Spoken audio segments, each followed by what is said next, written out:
Hello friends, welcome to our channel let's start accountancy.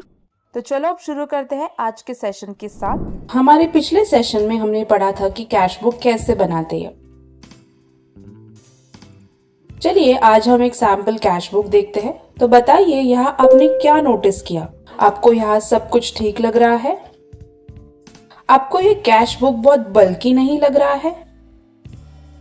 यहाँ हम देख सकते हैं कि बहुत सारे छोटे ट्रांजैक्शन रिकॉर्ड किए गए हैं। इसी वजह से ये बुक मेसी लग रहा है। सारे ट्रांजैक्शन के मिक्स होने के वजह से इम्पोर्टेंट ट्रांजैक्शंस को ढूंढना या उन्हें छोटे ट्रांजैक्शन से अलग करना बहुत डिफिकल्ट हो जाता है। ऐसा लगता है जैसे हमने हाथी और चींटियों को मिक्स कर दिया हो। अगर हम चींटियों को इस मिक्सचर से निकाल ले और एक अलग बुक में ट्रांसफर कर दे तो बुक सिस्टमैटिक और बहुत क्लीन दिखने लगेगी। तो चलिए अब हम ये ट्रांसफर करते हैं। अब हमारे सामने सवाल ये आता है कि छोटे ट्रांजैक्शंस हम कौन से बुक में ट्रांसफर करें। चलिए हम इन छोटे ट्रांजैक्शंस को मिनी या जूनियर कैश बुक में ट्रांसफर करते हैं। आपको ऊपर दिए गए कैश बुक के नाम ठीक लग रहे हैं? नहीं, राइट? अकाउंटिंग टर्म्स में इस कैश बुक को पेटी कैश बुक कहा जाता है। पेटी ये वर्ड फ्रेंच वर्ड पेटीट से आया है। इस वर्ड का मतलब छोटा, दैट इज स्मॉल होता है। ये कैश बुक भी दूसरी कैश बुक की तरह ही होती है और ऑर्गेनाइजेशंस में ये जनरली बनाई जाती है। पेटी कैश बुक का मेन कंसर्न होता है कि वो मेन कैश बुक का बर्डन कम करे। लार्ज ऑर्गेनाइजेशंस में दोनों बुक्स बनाना बहुत जरूरी होता है। हमें ये भी याद रखना है कि टर्म्स जैसे लार्ज और स्मॉल ऑर्गेनाइजेशन और बिग और स्मॉल और पेटी एक्सपेंसेस रिलेटिव होते हैं नेचर में। टी और कॉफी के 100 रुपीज के एक्सपेंसेस एक ऑर्गेनाइजेशन के लिए बहुत बड़ा एक्सपेंस हो सकता है, पर अगर कोई बहुत बड़ी कंपनी है तो उस कंपनी को वही सेम एक्सपेंस बहुत छोटे एक्सपेंसेस लगेंगे। हर एक एंटिटी पर डिपेंड करता है कि वो ब्रॉडली आइडेंटिफाई करे एक्सपेंसेस हेड्स को और क्वालिफाइड लिमिट सेट करे ट्रांजैक्शन की वैल्यू के लिए जो पेटी कैश बुक में रिकॉर्ड हो। इस काम के लिए हेड कैशियर पेटी कैशियर को अपॉइंट करते हैं। पेटी कैशियर की ड्यूटी होती है पेटी कैश बुक को मेंटेन करना। हेड कैशियर हमेशा एक्सपेंसेस को एस्टिमेट करते हैं और पेटी कैशियर को कुछ एडवांसेस देते हैं ताकि पेटी कैशियर पेटी एक्सपेंसेस को पूरा कर सके एक फिक्स्ड पीरियड के लिए। इस सिस्टम को इम्प्रेस सिस्टम ऑफ प्रिपेयरिंग पेटी कैश बुक कहा जाता है। ये सिस्टम पेटी कैशियर को मिसलेनियस एक्सपेंसेस पर अच्छा कंट्रोल रखने में हेल्प करती है ताकि ये एक्सपेंसेस एक बड़े सम में टोटल अप ना हो। पेटी कैश बुक और मेन कैश बुक में ये फंडामेंटल डिफरेंस है कि पेटी कैश बुक में सिर्फ छोटे दैट इज पेटी और स्मॉल एक्सपेंसेस ही रिकॉर्ड किए जाते हैं और मेन कैश बुक में सारे receipts and large expenses record किए जाते हैं। पेटी कैश बुक से हमारा बहुत टाइम सेव होता है। उसका रीजन ये है कि हर एक पेमेंट ट्रांजैक्शन जो एक पर्टिकुलर हेड के नीचे लिखा जाता है उस पेमेंट ट्रांजैक्शन को लेजर में अलग से पोस्ट नहीं किया जाता। एक टाइम पर पोस्टिंग पीरियोडिकल टोटल के साथ की जाती है। ये एक बहुत बड़ा एडवांटेज है क्योंकि इसमें टाइम और एनर्जी दोनों सेव होते हैं। पेटी कैश बुक के 2 टाइप्स है। एक टाइप है सिंपल पेटी कैश बुक और दूसरा टाइप है एनालिटिकल पेटी कैश बुक। चलिए अब हम इन दोनों पेटी कैश बुक का फॉर्मेट देखते हैं।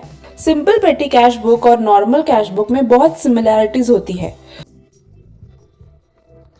इस बुक के फर्स्ट कॉलम में हेड कैशियर से रिसीव किया हुआ अमाउंट को रिकॉर्ड किया जाता है। उसके बाद ट्रांजैक्शन की डेट लिखी जाती है। उसके बाद पर्टिकुलर्स के कॉलम में दोनों receipts and payment prefix by and to के साथ लिखे जाते हैं। उसके बाद वाउचर नंबर लिखा जाता है। Voucher number receipts and payments को रिप्रेजेंट करता है जो उस पर्टिकुलर वाउचर नंबर से रिलेटेड हो। उसके बाद एलएफ का कॉलम बनाया जाता है और एंड में अमाउंट पेड का कॉलम होता है। इस लास्ट कॉलम में जो पेमेंट अमाउंट होती है वो रिकॉर्ड की जाती है। पेटी कैश बुक का दूसरा टाइप है एनालिटिकल पेटी कैश बुक। एनालिटिकल पेटी कैश बुक इम्प्रूव्ड फॉर्म है सिंपल पेटी कैश बुक का। ये कैश बुक हेल्प करती है टाइम सेव करने में और जो ट्रबल फेस करना पड़ता है मंथ के एंड में पेटी एक्सपेंसेस के एनालाइजिंग एंड ग्रुपिंग में उसको भी रिड्यूस करने में हेल्प करती है। ये कैश बुक और सिंपल पेटी कैश बुक बहुत सिमिलर है। सिर्फ एक ही डिफरेंस है कि एनालिटिकल पेटी कैश बुक में हर एक्सपेंसेस के लिए अलग कॉलम बनाते हैं। फॉर एग्जाम्पल अलग कॉलम बनाया जाता है प्रिंटिंग एंड स्टेशनरी, कैरेज के लिए एक्सेट्रा। और जो दूसरे छोटे एक्सपेंसेस होते हैं वो सन्ड्री एक्सपेंसेस के कॉलम में रिकॉर्ड किए जाते हैं। उसके बाद पर्सनल अकाउंट्स और रियल अकाउंट्स के अकाउंट पर किए गए छोटे पेमेंट्स ही लेजर अकाउंट में रिप्रेजेंट होते हैं। तो दोस्तों ये था ओवरऑल फॉर्मेट पेटी कैश बुक का। चलिए अब हम कुछ सैंपल ट्रांजैक्शन देखते हैं और उन्हें रिकॉर्ड करते हैं ताकि हम पेटी कैश बुक के बारे में और जान सकें। चलिए अब हम एनालिटिकल कैश बुक प्रिपेयर करते हैं। तो अब हम स्टार्ट करते हैं। सबसे पहले हमें सारे एक्सपेंसेस देखने होंगे ताकि हर एक एक्सपेंसेस के लिए हम अलग अलग कॉलम बना सकें। यहाँ हमने printing and stationery repairs, travelling, carriage, wages और दूसरे छोटे एक्सपेंसेस हम सन्ड्री एक्सपेंसेस के कॉलम में लिखेंगे। अब हमें हेड कैशियर से जो कैश अमाउंट रिसीव हुआ है वो रिकॉर्ड करना है। अमाउंट रिसीव के कॉलम में हम रिसीव किए हुए कैश दैट इज 2000 को रिकॉर्ड करेंगे। उसके बाद जिस डेट पर कैश रिसीव हुआ है वो डेट को रिकॉर्ड करेंगे। फिर पर्टिकुलर्स के कॉलम में हम टू कैश अकाउंट लिखेंगे क्योंकि ये ट्रांजैक्शन हमारे लिए रिसीट है। चलिए अब हम दूसरा ट्रांजैक्शन रिकॉर्ड करते हैं। पेंसिल्स को 45, पेपर्स को 55 पर परचेस किया है। इस एक्सपेंस को हम प्रिंटिंग या स्टेशनरी के कॉलम में लिखेंगे, इसीलिए हम इसे by printing and stationery account इस तरह लिखेंगे।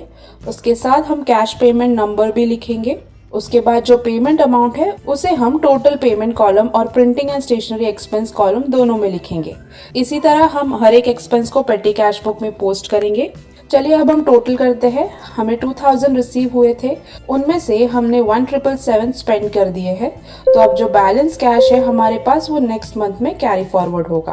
तो दोस्तों हमें आशा है कि आपको ये पेटी कैश बुक समझ में आ गया होगा। तो इस सेशन में बस इतना ही। आप हमारी वेबसाइट www.letsdo.com भी चेक कर सकते हो, जहां बहुत सारे अकाउंटेंसी और दूसरे सब्जेक्ट के कोर्सेज अवेलेबल है, वो भी बहुत ही अफोर्डेबल प्राइस में। तो आज के लिए सिर्फ इतना ही। अगर आपको ये वीडियो पसंद आया हो तो उसे लाइक करें एंड आपके कमेंट्स शेयर करें। ऐसे और भी अकाउंटिंग वीडियोस के लिए बेल आइकन दबाना ना भूलें। तब तक के लिए keep watching and keep learning. Thank you.